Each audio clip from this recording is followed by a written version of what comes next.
সম্মানের জন্য ছবি মূর্তি এগুলো শিরক। মূর্তির বিরুদ্ধে বললে, ছবির বিরুদ্ধে বললে হয়তো আমাকে ধরবেন, হ্যান্ডকাপ লাগাবেন, জেলখানে নিয়ে যাবেন, ফাঁসি দিবেন।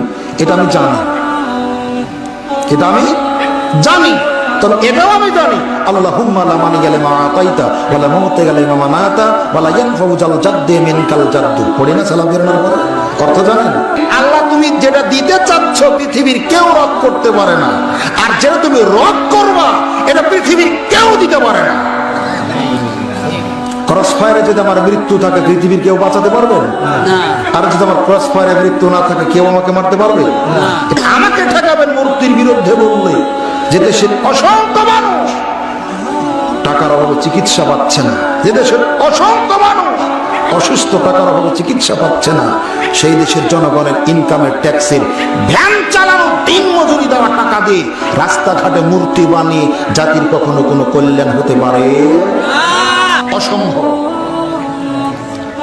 আল্লাহ নবী বলছেন অতদিন কিয়ামত হবে না, যতদিন, অতদিন কিয়ামত হবে না যতদিন ঈসা নবী পৃথিবীতে না আসবেন।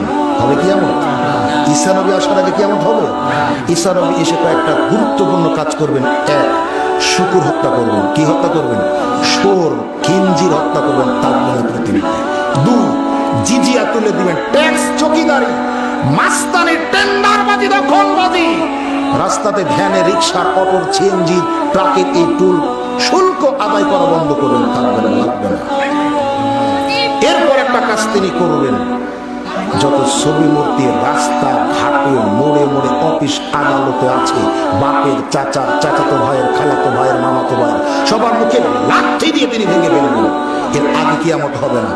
আমাকে নয় ক্রস ফায়ার দিবে, ঈসা নবীকে মারবেন কি দিয়ে? আমাকে না হয় মারবেন, আমার আর কয় পয়সা দাম, কি বা দাম আছে, তো ঈসা নবীকে ঠেকাবেন কি দিয়ে? সেই দিন